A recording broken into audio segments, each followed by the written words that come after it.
L'enfer de l'addiction à la drogue, tout le monde peut en être victime. Si est-il le message de prévention que souhaite véhiculer une journaliste française qui a lutté durant 10 longues années aux côtés de son fils.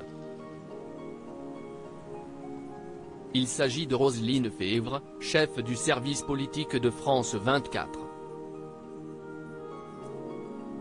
Auprès de nos confrères du magazine Téléstar, en kiosque lundi 27 juin 2022, elle se livre en parallèle de la diffusion de l'émission Mon enfant chéri sur LCP.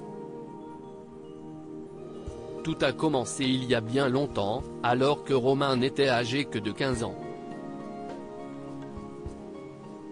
Il a été arrêté par la police alors qu'il se trouvait en possession de cannabis. Roselyne Febvre pense alors qu'il s'agit là d'un fait isolé, que si est occasionnel. Je surveille, mais en fait il fume tous les jours, regrette cette ancienne présentatrice de Soir 3 qui intervient dans les journaux et anime Mardi Politique et Face à Face. Les notes de Romain chutent et il finit par se reprendre face à la menace de tripler sa classe de seconde. Mais pour un temps, seulement. Quelques années plus tard, alors qu'il est âgé de 19 ans, Romain s'installe avec sa petite amie. Si est-il là qu'il rechute. Sa consommation va aller crescendo. MDMA, kétamine, champignons qu'il fait pousser dans son studio. Se souvient celle qui a participé à la création de la chaîne France 24. Inquiète, elle tente de nouer le dialogue avec son fils mais celui-ci assure que tout va bien.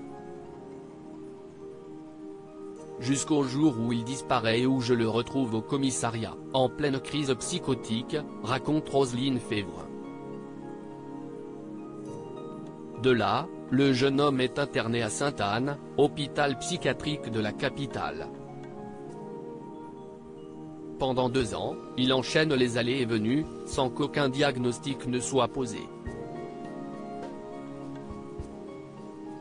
Puis, il est annoncé bipolaire, schizophrène, psychotique. Je retrouve mon fils amaigri, zombifié, qui me regarde la tête penchée. Si est terrifiant, se souvient-elle. Aujourd'hui, Romain a 27 ans et se porte bien mieux. Il n'a rien consommé depuis 1 an et est sorti il y a 3 mois de son dernier centre de prise en charge. Il habite un petit studio à 400 mètres du mien. Il vient déjeuner et dîner chez moi tous les jours, confie Roselyne Febvre. Il mène un combat à vie contre l'addiction et moi, je n'arrêterai jamais de m'inquiéter pour lui.